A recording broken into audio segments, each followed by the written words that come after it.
Bonjour et bienvenue dans ce nouveau cours destiné à la morale. Aujourd'hui, nous allons interroger les limites de la morale. Dans un premier temps, nous étudierons la morale intéressée. Est-ce un altruisme ou est-ce une forme d'égoïsme masqué? Nous nous concentrerons également sur la morale excessive. En est-elle plus vertueuse ou au contraire devient-elle immorale? Et enfin, nous nous demanderons s'il faut parler de morale au singulier ou au pluriel. La morale est-elle plurielle ou universelle? Nous allons tout de suite étudier le caractère intéressé de la morale, en commençant par aborder la figure de Nietzsche dans Le Gai Savoir. Nietzsche va critiquer l'idée d'une vertu désintéressée. Selon lui, la morale n'est qu'une construction sociale qui découle des besoins du troupeau et qui a servi l'individu. Et là, je le cite, partout où nous rencontrons une morale, nous rencontrons une évaluation et une hiérarchie des actions et des instincts humains qui sont toujours l'expression des besoins d'une communauté ou d'un troupeau. Par morale, l'individu est instruit à être fonction du troupeau et à ne s'attribuer de la valeur qu'en tant que fonction. Les conditions pour le maintien d'une communauté ayant été très différentes d'une communauté à l'autre, il s'ensuivit des morales très différentes. La moralité, c'est l'instinct du troupeau dans l'individu.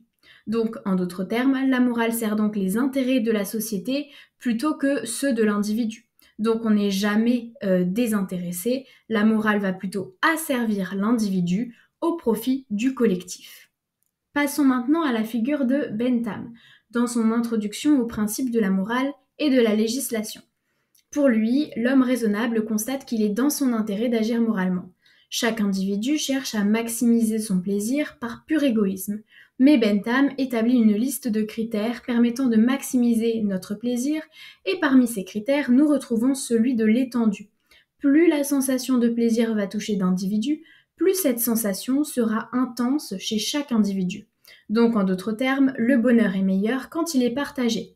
Donc, pour le partager, il faut qu'il soit vertueux et non vicieux. Et là, je le cite, la valeur d'un plaisir ou d'une douleur sera plus grande à mesure que le nombre de personnes touchées par celui-ci sera élevé.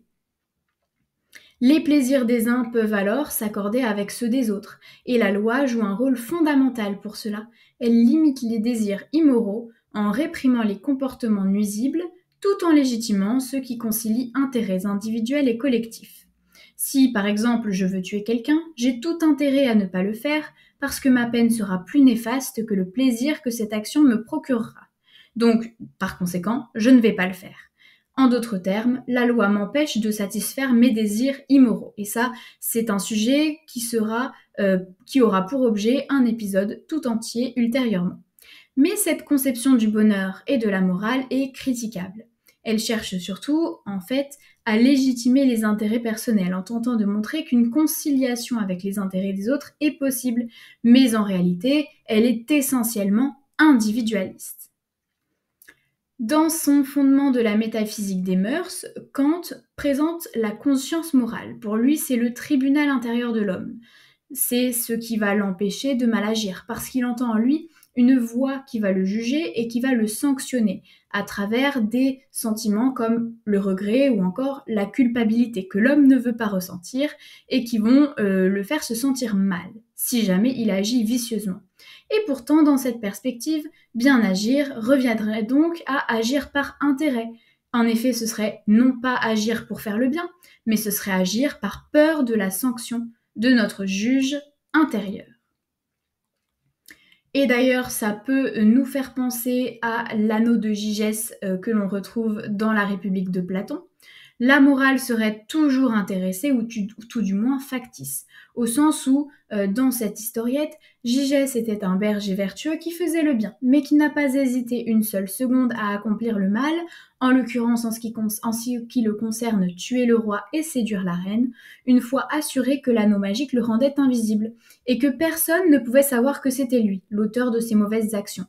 Donc la morale serait factice et marquerait plus la peur de la sanction d'une autorité supérieure, alors dans le cadre de Kant, une autorité intérieure, et dans le cadre de Gigès, une autorité donc extérieure, qu'une véritable volonté de faire le bien. Et je cite Platon, si un homme possédait un tel anneau, personne ne pourrait supposer qu'il resterait juste. Donc la vertu n'est pas toujours récompensée.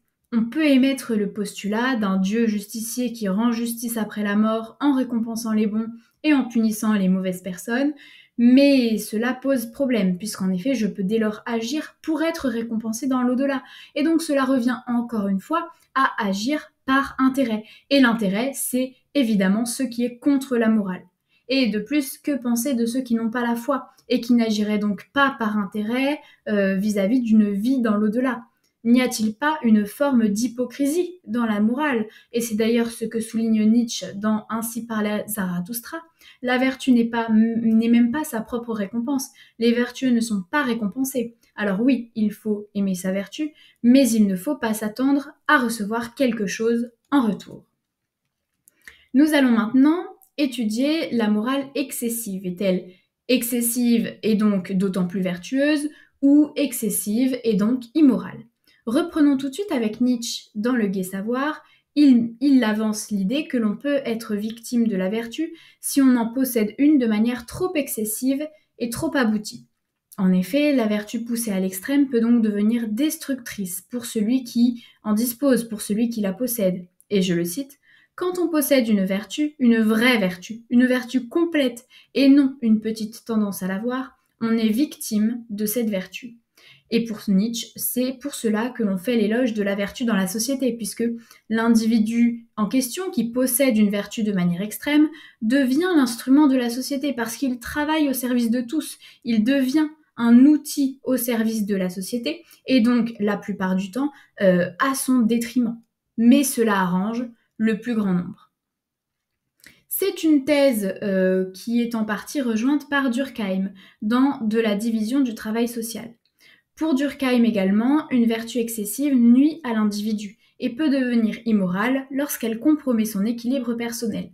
Un individu qui va être par exemple extrêmement généreux, mais extrêmement au sens de excessivement, beaucoup trop, n'est pas moral puisque cette générosité l'impactera négativement. Elle sera à son détriment, elle ira contre le respect qu'il se doit à lui-même. Je cite Durkheim, « Une vertu excessive, loin de bénéficier à l'individu, peut le détruire en allant contre le respect qu'il se doit à lui-même. » Autre problème, on a besoin de faire taire la morale dans certains cas. Par exemple, si la morale contrôlait les fonctions commerciales et industrielles, elle serait complètement paralysée. Or, on a besoin de ces fonctions, donc on ne peut pas immiscer la morale dans ces questions. De plus, nous pouvons encore une fois constater que la morale peut être plurielle et non pas universelle. Cela pose problème puisque cela voudrait dire que la frontière séparant le bien et le mal serait à géométrie variable. Pour certains peuples, pour certaines cultures, ce qui pourrait correspondre au bien correspondrait au mal dans d'autres cultures. Et c'est un petit peu ce que sous-entend Durkheim, encore une fois, dans De la division du travail social. La morale est déterminée par les conditions dans lesquelles on vit, donc on ne peut pas faire intérioriser à un individu une autre morale que celle qu'il a grâce à son éducation, à sa culture, etc.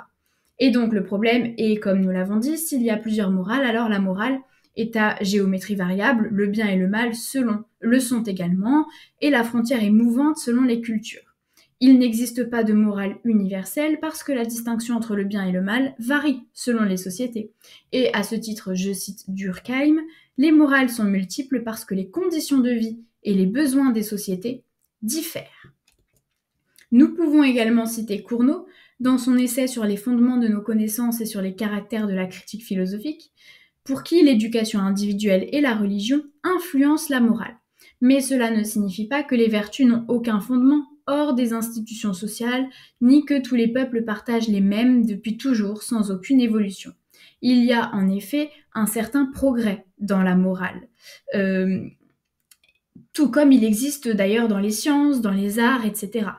Mais on repère quand même que ces idées morales ont une dimension objective. Le progrès tend tout de même vers une convergence des vertus.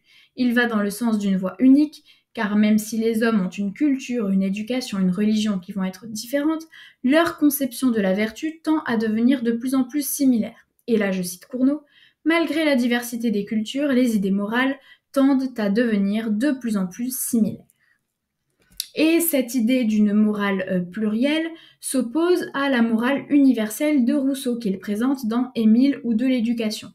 Et je cite Rousseau, parmi tant de cultes humains et bizarres, parmi cette prodigieuse diversité des mœurs et de caractères, vous trouverez partout les mêmes idées de justice et d'honnêteté, partout les mêmes notions de bien et de mal. Donc cela signifie qu'au fond de nous se trouve un principe inné de justice et de vertu, à partir duquel on juge nos actions et on juge également les actions des autres. Donc, le sous-entendu est le suivant, la morale est un principe universel évident. Et pourtant, l'homme peut aussi faire preuve de mauvaise foi, comme le souligne toujours Rousseau dans la même œuvre, Émile ou de l'éducation. L'intérêt personnel vient souvent corrompre cet instinct moral. L'homme est juste quand quelque chose ne le concerne pas. Il sait distinguer le bien du mal.